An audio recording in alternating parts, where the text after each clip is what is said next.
Some other strategies that we can think about that impact our project timeline are listed here. And we kind of want to talk through, are these benefits, are some of them blunders, and kind of the benefits and negatives to each of these. So the first one that we definitely wanted to talk about is, can we skip the long list and move straight to a short list at the beginning of our selection? I would say, at least from Ultra's standpoint, we would do this a majority of the times when we're engaging with our clients. It is extremely beneficial to have us as a third party perspective to take the hundreds of potential solutions that are out in the market today and narrow down the ones that would be relevant to your industry and to your vertical. So Ultra has that capability to be able to help you with that. I would recommend that if you do not have the capability to do that, partnering with Ultra would definitely help. Otherwise, it may be difficult for you, for just your team, to be able to narrow that down. But if you can do that, that can really reduce time up front trying to select that product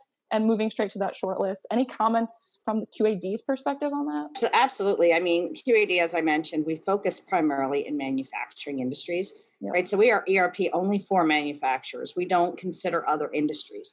So what happens then is, by shortlisting, Ultra is working with a manufacturing customer. Obviously, we would want QAD to be part of that scope, right? So if we're looking outside of that industry, then typically bringing QAD to the table isn't going to make sense, either from the customer's perspective or from QAD's perspective to engage. So really what happens is we're spending time and cost on something that's really not going to be a great fit. Ultra can bring that expertise and bring QAD to the table in the right circumstances. Yeah, that's very true. And the industry, the vertical is one of many variables that we would look at, right? There's a lot of variables that you can look at initially to narrow down to a best fit. So that absolutely makes sense, focusing on that manufacturing space. QAD would definitely be one of those players.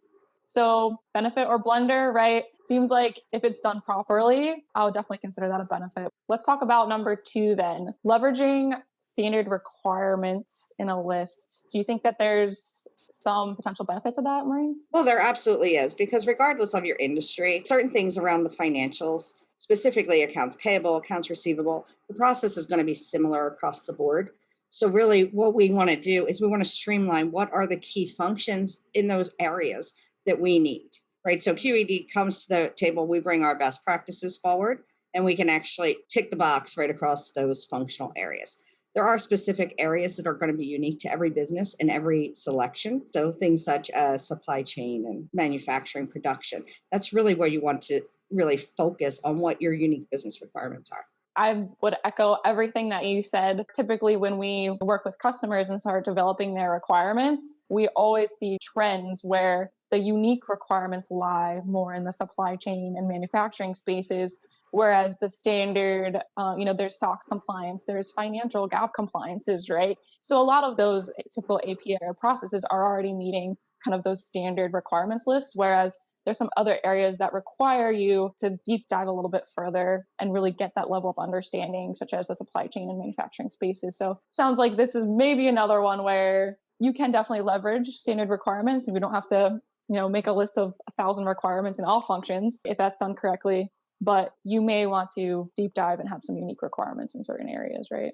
Right. And just from an implementation perspective, the uniqueness is where it's going to come. Yep. That's really where you're going to want to focus on the implementation side as well. Yeah, it's going to come out at some point, right? And if you can identify that ahead of time, especially, and leverage those uniquenesses through the selection, I think it would only help the selection process, right? All right, last one, number 3, cross-functional teams being included in the selection process. So what do you think would be maybe a benefit of keeping a leaner team? Do you have any thoughts on that? I really do. I think that if you're bringing the right people to the selection, then you're really focusing on those key performance indicators that you want to get out of the project. You're also making sure that you're focused on the business requirements, right? So you're not just seeing something unique and pretty that's going to drive a selection when you're not really focused on what the business requirements there are. Yeah, I would agree 100%. I think there's a sweet spot where having too many cooks in the kitchen can be a little bit painful, because everyone has almost their own requirements in their heads that they're selecting against, right? And maybe they don't align.